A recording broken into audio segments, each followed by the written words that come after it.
తెలంగాణకు సంబంధించి కొత్తగా 5 ప్రోడక్ట్స్ ఏదైతే తెలంగాణ ప్రాంతానికి చెందిన ఉంటాయో వాటికి జిఐ ట్యాగ్స్ వచ్చే అవకాశం తొందరలో కనిపిస్తుంది. మనకు తెలుసు జిఐ ట్యాగ్ అంటే జాగ్రఫికల్ ఇండికేషన్ ట్యాగ్, తెలుగులో భౌగోళిక సూచి అంటాం అనమాట. అవన్నీ కూడా తెలంగాణకి కొత్తగా వన్నెతేనున్నాయి. అసలు ఏంటి ప్రోడక్ట్స్ ఒకసారి చూద్దాం. దీనిలో నారాయణపేట్ జ్యువెలరీ మేకింగ్ ఉంది, హైదరాబాద్ పర్ల్స్ ఉన్నాయి, బంజారా ట్రైబల్ జ్యువెలరీ ఉంది, బంజారా నీడిల్ క్రాఫ్ట్ ఉంది, మరియు బతిక్ పెయింటింగ్స్ ఉన్నాయి. ఇవన్నీ కూడా జిఐ ట్యాగ్లో ఫైనల్ స్టేజ్ ఆఫ్ అప్రూవల్ స్థితిలో ఉన్నాయంట.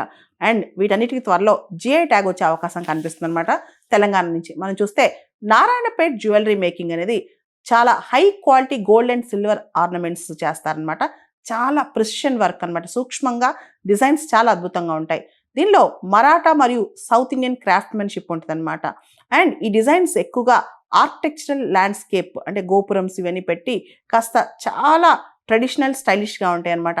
అదేవిధంగా ఫిలిగ్రీ వర్క్ కూడా అద్భుతంగా చేస్తుంటే వైర్స్తో, సిల్వర్ వైర్స్, గోల్డ్ వైర్స్తో అంటే తీగలతో అల్లుతారనమాట. చాలా అద్భుతమైనని చెప్పొచ్చు.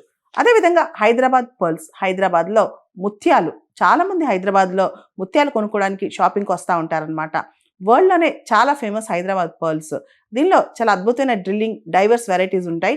High quality fresh water pearls అనేవి హైదరాబాద్ చాలా ఫేమస్ అనమాట.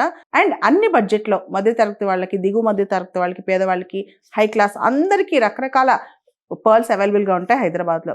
అదేవిధంగా బంజారా ట్రైబల్ జ్యువెలరీలో చాలా ఫేమస్ ఆర్నమెంట్స్ హన్స్లీ, గోగ్రి, బూరియా, కోళ్ళ, బస్తకడ ఇలా రకరకాల ఆర్నమెంట్స్ ఉంటాయన్నమాట. ఇవన్నీ కూడా చాలా పాపులర్ ఆర్నమెంట్స్ అని చెప్పొచ్చు బంజారా ట్రైబల్ జ్యువెలరీకి సంబంధించి. అదేవిధంగా బంజారా నీడిల్ క్రాఫ్ట్, ఈ బంజారా నీడిల్ క్రాఫ్ట్లో ఎంబ్రాయిడరీ ట్రెడిషన్స్ చాలా ఫేమస్ అనమాట. ముఖ్యంగా లంబాడా ట్రైబ్కి సంబంధించిన embroidery, Andhra Telangana Lambada tribes embroidery చాలా పాపులర్ అనమాట. దీనిలో మిర్రర్ వర్క్ కావచ్చు, షెల్ వర్క్ కావచ్చు, బీడ్స్ కావచ్చు, ఇవన్నీ కూడా చాలా ఫేమస్ అని చెప్పుకోవచ్చు. వీటితో పాటు తెలంగాణకు సంబంధించిన బాతిక్ పెయింటింగ్స్, వీటిలో వ్యాక్స్ రెసిస్ట్ టెక్నిక్ వాడతారనమాట.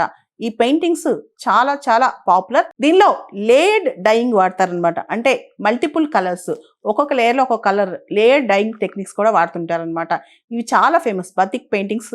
సాధారణంగా తెలంగాణలో బతిక్ పెయింటింగ్ థీమ్స్ అన్ని కూడా రూరల్ లైఫ్ ఉమెన్ గురించి, ఫార్మర్స్ గురించి, ఫోక్ ఫెస్టివల్స్ గురించి ఉంటాయి అనమాట. ఎక్కువగా థీమ్స్ అని కూడా మహిళలు, గ్రామీణ మహిళలు, రైతులు, ఫోక్ ఫెస్టివల్స్ మీద ఎక్కువ థీమ్స్ ఉంటాయి. ఆల్మోస్ట్ కంక్లూజన్లో ఉన్న ఈ 5 ఐటమ్స్తో పాటు తెలంగాణ నుంచి మరికొన్ని ఐటమ్స్ యొక్క అప్లికేషన్స్ పెండింగ్లో ఉన్నాయి. దానిలో ప్రత్యేకంగా ఆర్మూర్ టర్మరిక్ కావచ్చు, నల్గొండ చిట్టి దోసకాయ కావచ్చు, కొల్లాపూర్ బెనీషా మ్యాంగో కావచ్చు, మహదేవ్పూర్ టస్సర్ సిల్క్ కావచ్చు, జగిత్యాల నువ్వులు కావచ్చు, నాయక్పూర్ మాస్కులు కావచ్చు, వీటన్నిటికి కూడా తెలంగాణకు సంబంధించి భవిష్యత్తులో జిఐ ట్యాగ్స్ వచ్చే అవకాశం కనిపిస్తుంది అనమాట. సో ఈ జిఐ ట్యాగ్లో మనకు ప్రత్యేకత ఏంటంటే ఆ వస్తువు, ఆ ప్రోడక్ట్ ఎక్కడి నుంచి వచ్చింది, వాటి ప్లేస్ ఆఫ్ ఆరిజిన్ కావచ్చు. అదేవిధంగా జిఐ ట్యాగ్ వచ్చిన తర్వాత దానికి వచ్చే ప్రాముఖ్యత, దానివల్ల లైవ్లీహుడ్ కావచ్చు, ఎంప్లాయ్మెంట్ ఆపర్చునిటీస్ కావచ్చు, ఇన్కమ్ గ్రోత్ కావచ్చు, అదేవిధంగా ఆ స్టేట్ హెరిటేజ్ని కాపాడుకోవడం కావచ్చు, దాంతోపాటు ఇంటర్నేషనల్ బ్రాండింగ్ కావచ్చు, ఇవన్నీ కూడా జిఐ ట్యాగ్ వల్ల వచ్చే లాభాలు అనమాట. ఆల్రెడీ ఇప్పటికే తెలంగాణ నుంచి 18 ఐటమ్స్కి జిఐ ట్యాగ్స్ ఉన్నాయి. పోచంపల్లి ఇక్కత్, ఆదిలాబాద్ దోక్రా, వరంగల్ దుర్రీలు, పుట్టపాక రుమాల్సు, తాండూర్ రెడ్ గ్రామ్ అంటే తాండూర్ నుంచి కందిపప్పు, గద్వాల్ చీరలు, సిద్దిపేట గొల్లబామ, చెరియాల్ పెయింటింగ్స్ మరియు హైదరాబాద్ హలీం, వీటికి ఆల్రెడీ మనం చూస్తే జిఐ ట్యాగ్స్ ఉన్నాయన్నమాట.